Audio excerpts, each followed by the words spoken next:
தாய் வீடு August 2026. S. Janaki, தென்னகத்து வானம்பாடி. எழுதி வாசிப்பவர் கந்தசாமி கங்காதரன். 2005ஆம் ஆண்டின் வசந்தத்தில் ஒரு நாள், புகழ்பெற்ற பின்னணி பாடகி எஸ். ஜானகி, மறைந்த பாடகர் SP பாலசுப்ரமணியத்தின் மகன் SP சரண் ஆகியோர் தமிழோசை ஸ்ரீகாந்தா நடத்திய இசை நிகழ்ச்சியொன்றில் பாடுவதற்காக கனடா வந்திருந்தனர். பெருந்தெரு 400 ஃபின்ச் அவென்யூ மேற்கு சந்திப்பருகே ஒரு மண்டபத்தில் மெகா டியூனர்ஸ் அரவிந்தனின் இசையிலே அருமையானதோர் இசை நிகழ்ச்சி. மக்கள் மனம் கவர்ந்த பாடல்களை 2 பாடகர்களும் பாடினர். மண்டபத்தில் இருந்த இசை ஆர்வலர்களின் எதிர்பார்ப்பை நிறைவு செய்யும் வகையில் எஸ். ஜானகி அவர்கள் சிங்காரவேலனே தேவா பாடலை பாடுவதற்கு தயாரானார்.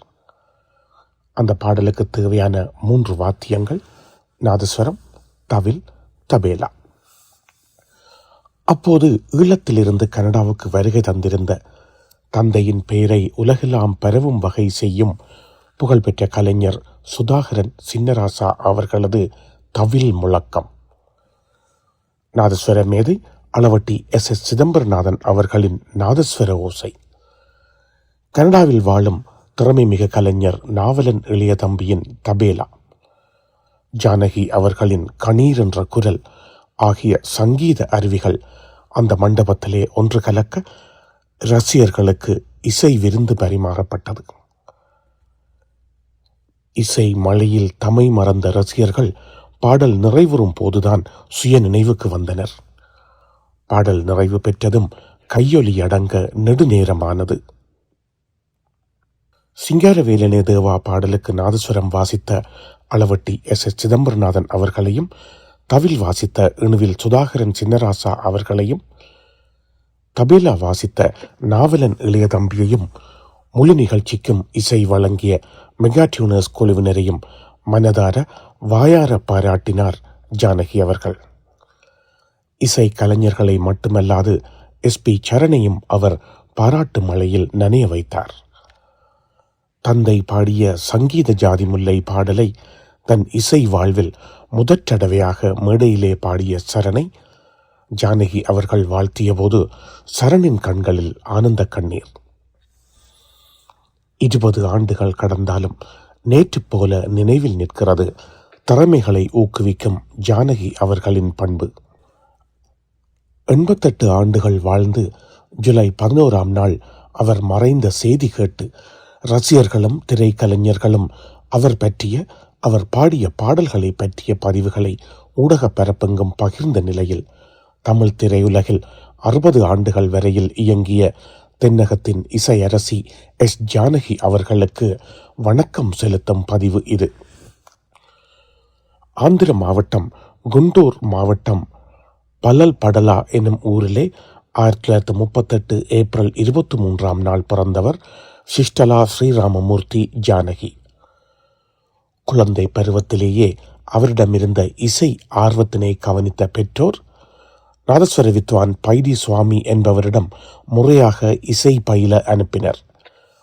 1956ஆம் ஆண்டு தனது 18வது வயதில் அனைத்திந்திய வானொலி நடத்திய பாடல் போட்டியில் 2ஆம் இடம் பிடித்து குடியரசுத் தலைவர் ராஜேந்திர பிரசாத் அவர்களின் கைகளால் பரிசு பெற்றார். இளம் பெண்ணான ஜானகி உறவினர், அதாவது மாமனார் ஒருவரின் வீட்டுக்கு போவதுண்டு. அப்படி போன போது மாமா வைத்திருந்த மகன் ராம் பிரசாத்தின் நிலப்படம் ஒன்று தவறுதலாக கீழே விழ யாருக்கும் தெரியாமல் அந்த படத்தை எடுத்துக்கொண்டு வந்ததோடு மட்டுமல்லாமல் மாமாவின் மகனை உளமாற காதலிக்கவும் தொடங்கிவிட்டார். ஒரு நாள் இவர் பாடுவதை கேட்ட ராம் பிரசாத், இது உலக புகழ் பெற வேண்டிய குரல், திரைப்படங்களில் பாட முயலலாமே என்று கொடுத்த ஊக்கத்தினால் ஆந்திர தேசத்தின் நெல்லூரில் இருந்து கொண்டு சென்னையில் இருந்த AVM, ஜெமினி ஆகிய நிறுவனங்களுக்கு கடிதம் எழுதினார் அந்த மாமா. AVM குரற்பதிவுக்காக சென்னைக்கு வருமாறு பதில் அனுப்பியது. குரற்பதிவின் போது AVM நிறுவனர் AV மையப்ப செட்டியார் உள்ளிட்ட அங்கிருந்த எல்லோருக்கும் ஜானகியின் குரல் பிடித்து போனது. அந்த காலத்தில் கலைஞர்கள் ஒப்பந்த அடிப்படையில் தயாரிப்பு நிறுவனங்களுக்கு பணியாற்றி வந்தனர். எஸ். ஜானகியும் ஏவிஎம் நிறுவனத்துக்கு பாடகியாக ஒப்பந்தம் செய்யப்பட்டார். எத்தனை பாட்டுகள் வந்தாலும் பாட வேண்டும், ஆனால் மாத ஊதியம்.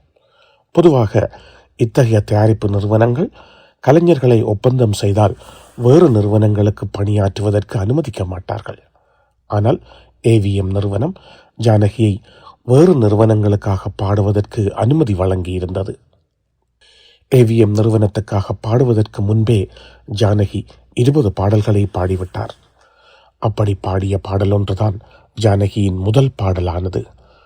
1957 ஆண்டில் சலபதி ராவ் இசையில் வெளியான விதியின் விளையாட்டு என்ற படத்தில் இடம்பெற்ற பெண் என் ஆசை பாழானது ஏனோ என்ற பாடலே தமிழ் திரையுலகத்தில் எஸ். ஜானகி பாடிய முதற் பாடல்.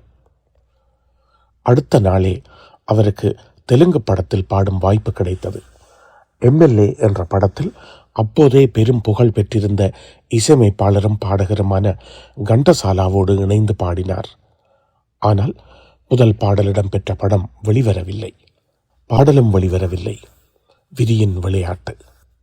ஆர். பார்த்தசாரதி இசையில் மகதல நாட்டு மேரி படத்துக்காக பி. ஸ்ரீனிவாசோடு இணைந்து பாடிய கண்ணுக்கு நேரே மின்னிடும் தாராய் பாடல் எஸ். ஜானகி குரலில் வெளியான முதல் பாடலானது.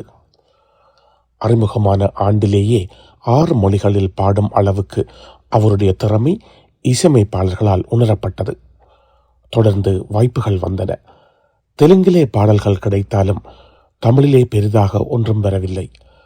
1959 தெய்வபலம் படத்திலே அஸ்வத்தாமா இசையில் பி. ஸ்ரீனிவாசோடு இணைந்து பாடிய மலரோடு விளையாடும் தென்றலே வாராய் பெரும் வரவேற்பை பெற்றது.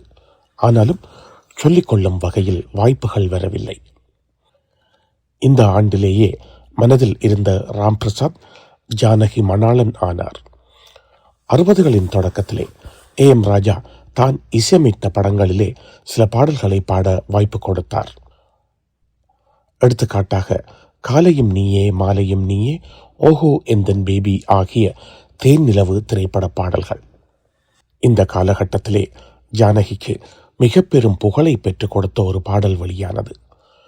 கொஞ்சம் சலங்கை திரைப்படத்துக்காக ஒரு பாடலை பாட அப்போதைய முன்னணி பாடகியருள் ஒருவரான கே. ஜமுனா ராணியை அணுகினார் இசையமைப்பாளர் S.M. சுப்பையா நாயுடு.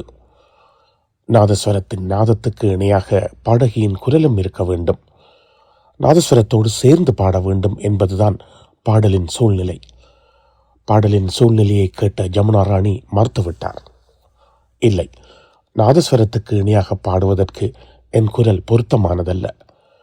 இப்போதுள்ள பாடகியருள் இதற்கு மிக பொருத்தமானவர் ஜானகிதான். அவரிடம் செல்லுங்கள் என்று சுப்பையா நாயுடுவை ஜானகியிடம் அனுப்பி வைத்தார் ஜமுனா ராணி. நாதஸ்வர கலைஞர் ஒருவரிடம் இசை பயின்ற ஜானகி இசை மேதை காரைக்குறிச்சி அருணாசலத்தின் நாதஸ்வரத்தோடு போட்டி போட்ட அந்த பாடல் வெளியாகி ஜானகிக்கு பெரும் புகழை பெற்றுக் கொடுத்தது. இசை தட்டுகள் விற்று தீர்ந்தன. திருவிழா ஒலிபெருக்கிகளிலும் வானொலிகளிலும் அடிக்கடி பாடல் ஒலித்தது. இந்த பாடலின் வெற்றியிலும் இலங்கை ஒலிபரப்பு கூட்டுத்தாபனத்தின் தமிழ் சேவை பெரும் பங்காற்றியது. ஆனாலும் ஜானகிக்கு வாய்ப்புகள் தேடி வரவில்லை. வந்த வாய்ப்புகள் போதுமானவையாக இல்லை. எஸ். ஜானகி திரையுலகுக்கு வந்த காலத்திலே இந்தி தமிழ் படங்களின் மெட்டுகளில் சிங்கள திரைப்பட பாடல்கள் வெளிவந்தன. தமிழகத்து பாடகர்களை வைத்தே அந்த பாடல்களை சிங்களத்தில் பாட வைத்து சிங்கள படங்களிலே சேர்த்தார்கள். அப்படியாக ஜானகியும் சில சிங்கள பாடல்களை பாடினார். ஆர். கோவர்த்தனத்தின் இசையில் பூம்புகார் திரைப்படத்தில் T.M. சவுந்தரராஜனோடு இணைந்து ஜானகி பாடிய என்னை முதலாக பார்த்தபோது குறிப்பிட்டு சொல்லக்கூடிய இனியதொரு பாடல். இயக்குனர் ஸ்ரீதர் தன்னுடைய படங்களிலே ஜானகிக்கு வாய்ப்புகள் கொடுக்கப்பட வேண்டும் என்று விரும்பியதாக ஒரு தகவல். ஸ்ரீதர் இயக்கிய போலீஸ்காரன் மகள் திரைப்படத்தில் பொன்னென்பேன் சிறு பூவென்பேன், இந்த மன்றத்தில் ஓடிவரும், ஆண்டொன்று போனால் வயதொன்று போகும் என மெல்லிசை மன்னர்கள் M.S. விஸ்வநாதன், T.K. ராமமூர்த்தியின் இசையிலே படத்தின் 8 பாடல்களுள் 5 ஜானகியின் குரல். இதுபோலவே ஸ்ரீதரின் சுமை தாங்கி படத்திலும் மெல்லிசை மன்னர்கள் இசையிலே எந்தன் பருவத்தின் கேள்விக்கு மாம்பிள்ளத்து வண்டு, ராதைக்கேற்ற கண்ணனோ என 8 பாடல்களுள் 5 பாடல்களில் ஜானகியின் குரல் ஒலித்தது. தன்னுடைய நெஞ்சில் ஓர் ஆலயத்தை இந்தியில் தில் ஏக் மந்திர் என எடுத்த ஸ்ரீதர் சங்கர் ஜெயகிஷன் இசையில் எஸ் ஜானகியை ஒரு பாடல் பாட வைத்தார். மெல்லிசை மன்னர்கள் பிரிந்த பின்னர் MS விஸ்வநாதனும் TK ராமமூர்த்தியும் அவர்கள் இணைந்திருந்த போது வழங்கிய அளவுக்கு அதிகம் பாடல்களை ஜானகிக்கு வழங்கவில்லை என்பதும் கவனிக்கத்தக்கது. அங்கொன்றும் இங்கொன்றுமாக MS விஸ்வநாதன் சில வாய்ப்புகளை வழங்கி கொண்டிருந்தார். TM சௌந்தரராஜன் P சுசீலா இணைக்கு அடுத்தபடியாக PB ஸ்ரீனிவாஸ் எஸ் ஜானகி இணையின் குரல்களில் கவனிக்கத்தக்க பாடல்கள் வெளிவந்தன. இப்படியாக போய்கொண்டிருந்த ஜானகியின் இசை வாழ்வில் 1971 இன்னும் ஒரு பாடல் பெரும் வரவேற்பை பெற்றது. ஸ்ரீதரன் இயக்கத்தில் MS விஸ்வநாதன் இசையில் வெளியான அவளுக்கென்று ஓர் மனம் திரைப்படத்தில் உன்னிடத்தில் என்னை கொடுத்தேன் பாடலின் வெற்றியிலும் இலங்கை ஒலிபரப்பு கூட்டுத்தாபனத்தின் பங்கு அளப்பெரியது. இப்படியாக பாரிய மாற்றம் எதுவும் இல்லாமல், முன்னேற்றம் எதுவும் இல்லாமல், சராசரி என்ற அளவிலேயே எஸ் ஜானகியின் தமிழ் திரை இசை உலக வாழ்க்கை போய்கொண்டிருந்தது. ஆனால் அதே காலத்திலே தெலுங்கிலே அவர் கொடிகட்டி பறந்து கொண்டிருந்தார். கன்னடத்திலும் கணிசமான பாடல்களை பாடியிருந்தார். தெலுங்கு கன்னடம் அளவுக்கு இல்லாவிடனும் மலையாளத்திலும் வாய்ப்புகள் கிடைத்தன. எஸ் ஜானகியின் தமிழ் திரை இசையுலக வரலாற்றின் உச்சகட்டம் பண்ணைபுரம் எனும் கிராமத்திலிருந்து வந்த இளையராஜாவினால் எழுதப்பட்டது. இளையராஜாவின் முதல் திரைப்படமான அன்னக்கிளியில் மச்சான பாத்தீங்களா, அன்னக்கிளி உன்ன தேடுதே, அடி ராக்காயி என்று அவர் பாடிய பாடல்கள் பட்டி தொட்டி எங்கும் ஒலித்தன. அன்னக்கிளி பாடல் ஒலிப்பதிவு முடிந்ததும் படத்தின் தயாரிப்பாளரிடம் போய், இந்த தம்பியின் இசையில் ஏதோ ஒரு தெய்வீக சக்தி இருக்கிறது, இவர் தமிழ் சினிமாவை அடுத்த 20 ஆண்டுகளுக்கு ஆளப்போகிறார் பாருங்கள் என்று தன் உணர்வை பகிர்ந்தார் Janaki. 60களிலும் 70களிலும் MS Viswanathan, TM Soundararajan, P Susheela கூட்டணி எப்படி தமிழ் திரை இசையை ஆண்டதோ அதே போன்று அடுத்து வந்த 15-20 ஆண்டுகளுக்கு இளையராஜா, SP பாலசுப்ரமணியம், எஸ் ஜானகி கூட்டணி ஆண்டது. அறிமுக இயக்குநர்கள், தயாரிப்பாளர்களின் படங்களில் அறிமுக நடிகைகளதும் குரலாக மட்டுமல்லாது, முன்னணி இயக்குநர்களின் தயாரிப்பாளர்களின் படங்களில் எல்லாம் முன்னணி நடிகைகளின் பின்னணி குரலாகவும் ஜானகியின் குரலை ஆக்கினார் இளையராஜா. இடையிடையே KJ Yesudas, Malaysia Vasudevan, P Jayachandran, Mano உள்ளிட்ட பல பாடகர்களோடும் பல்வேறு இசையமைப்பாளர்களோடும் இணைந்து வெற்றி பாடல்களை பாடிக்கொண்டே இருந்தார் ஜானகி. இளையராஜாவின் இசையிலே அதிகம் பயன்படுத்தப்பட்ட பெண் குரல் எஸ் ஜானகியுடையதுதான். இளையராஜா சொந்த குரலில் பாடிய இணை பாடல்களில் அதிகம் ஒலித்த பெண் குரலும் எஸ் ஜானகியுடையதே. தன் குரலை வைத்து பரிசோதனைகளையும் செய்திருக்கின்றார் அவர். இந்திரன் சந்திரன் திரைப்படத்துக்காக ஒரு தடவை SP பாலசுப்ரமணியம் இப்படி குரலை மாற்றி பாடி மீளவும் பழைய குரலுக்கு திரும்ப சில மாதங்களாயின.